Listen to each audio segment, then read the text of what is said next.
Saudaraku, minggu yang lalu kita telah melihat firman Tuhan.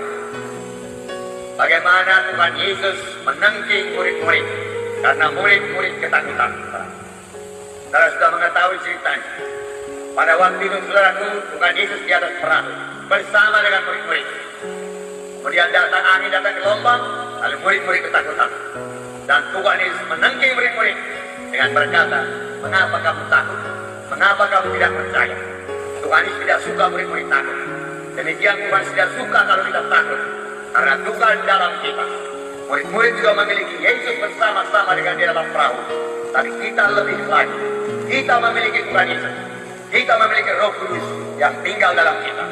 Harusnya saudara, kalau mereka percaya, mereka tidak takut. Dan Tuhan menengking murid-murid. Mengapa kamu takut? Minggu yang lewat telah saya katakan kepada saudara, banyak alasan. Alasan secara manusiawi, murid-murid menjadi takut. Karena gelombang sudah begitu besar, angin sudah begitu terang, air sudah masuk dalam perahu. Sebentar lagi perahu tenggelam. Wajarlah kalau mereka takut, saudara. Tapi Tuhan Yesus tidak menghendaki mereka takut, walaupun dalam keadaan yang demikian. Sebab yang pertama, saudaraku, karena Yesus beserta dengan mereka. Yang kedua, saudaraku, karena Yesus sendiri sudah berkata ke seberang. Marilah kita ke seberang. Kalau Tuhan Yesus berkata ke seberang, pastilah mereka sampai ke seberang. Bagaimanapun hebatnya badai gelombang yang menerpa mereka, karena firman Tuhan ya dan amin. Langit bumi boleh berlalu, tapi firman Tuhan tidak akan berlalu. Tetapi apa yang dikatakan Tuhan Yesus sudah sirna daripada pikiran mereka. Mereka dikuasai oleh apa yang mereka lihat. Mereka dikuasai oleh pengalaman mereka. Mereka dikuasai oleh pikiran mereka secara manusia. Biasanya kalau gelombang sudah begini besar, biasanya kalau kapal yang begini timpa ombak begitu besar, pasti tenggelam. Lalu murid-murid melihat kematian, murid-murid melihat celaka. Tapi Yesus begitu tenang tidur di buritan kapal. Kenapa, saudara? Karena Yesus sama sekali tidak melihat kematian. Yesus melihat mereka sampai dengan selamat di seberang. Yesus melihat dia melayani dan membebaskan orang yang kerasukan di seberang sana. Yesus tenang, saudara. Nah, kemudian murid-murid yang begitu khawatir, begitu panik membangunkan Yesus. Tuhan, tidak akan kau peduli kalau kami binasa, tidak binasa. Lalu Tuhan bangun mengalami angin, diam danau, lalu angin jadi tenang, danau jadi tenang. Tapi Yesus berkata kepada murid-murid, "Mengapa kamu takut? Mengapa kamu takut? Aku beserta dengan engkau. Aku telah berkata ke seberang, pasti sampai ke seberang. Mengapa kau takut? Mengapa kau tidak percaya? Mengapa kau tidak percaya kepada firman-Ku? Mana lebih berkuasa firman-Ku apa danau ini? Mana lebih berkuasa firman-Ku atau angin ini?" Saudaraku, firman Tuhan lebih berkuasa. Amin. Demikian juga dalam hidup kita, dalam perjalanan kita, Tuhan Yesus sudah berkata kepada kita sampai ke seberang. Seberang satu, saudaraku, sorga.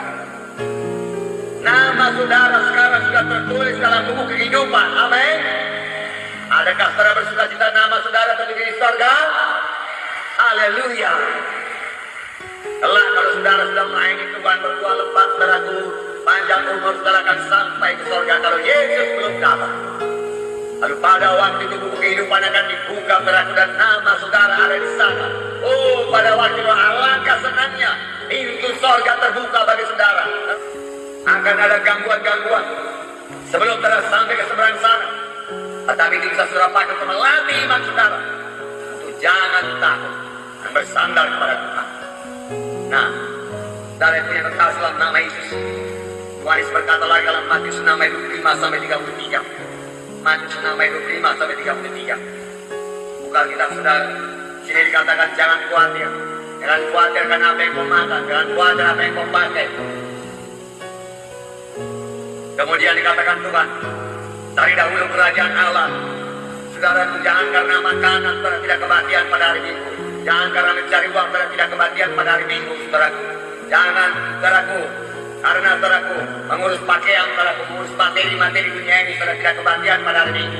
Firman Tuhan berkata, carilah dahulu kerajaan surga dan kebenarannya, maka sekaliannya akan ditambahkan padamu, ditambahkan padamu, ditambahkan padamu. Nah, Yesus berjalan di atas air, saudara. Murid-murid ketakutan lagi, itu hantu dia katakan. Murid-murid selalu mereka-reka yang jelek. Sebagai orang Kristen jangan mereka-reka yang jelek. Jangan berpikir yang buruk pasti jadi. Dalam pikirkan yang baik dan jadi. Nah, saudara, Tuhan tidak suka kita takut. Tuhan suka kalau kita percaya. Kalau kita tidak takut, saudara, percaya penuh kepada-Nya. Sekali lagi Tuhan berkata kepada murid-murid, tenanglah, api, jangan takut. Masa kamu tidak kenal badan? Terus saudara menjadi berani. Kalau betul engkau itu Tuhan sebuah udara berjalan air. Dan berkata, mari, haleluya. Saudara, saya kasih dalam nama Yesus. Tuhan tidak marah. Petrus meminta mujizat Tuhan, Tuhan tidak marah. Tuhan tidak berkata nanti Petrus sudah kau sempurna dari imanmu, sempurna kesucianmu, baru kau boleh berjalan di atas air. Tidak. Kalau kau percaya, mari. Sama sebagaimana iman jadi padamu. Petrus beriman, dan Petrus turun dari air, turun ke air, lalu berjalan di atas air. Alangkah indahnya Petrus berjalan di atas air. Saudara yang bersuka cita dan bersorak-sorai, dan berkata, haleluya Tuhan. Kau memberikan kuasa kepada berjalan di atas air. Haleluya, haleluya, melompat-lompat di atas air. Pasti bisa, Tuhan. Nanti kemudian dia timbang pikirannya, penglihatan matanya. Karena firman Tuhan berkata, ketika dilihatnya melompat dan dirasanya angin, takut, lagi-lagi takut. Lalu dia mulai tenggelam.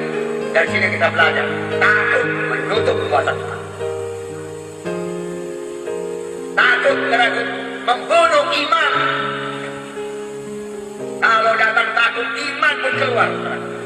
Oleh sebab itu berkali-kali Paulus berkata, jangan takut, jangan takut. Dan takut itu, saudaraku, yang lebih parah lagi, saudaraku, mengundang kuasa setan. Kita takut kuasa setan datang. Oleh sebab itu jangan takut.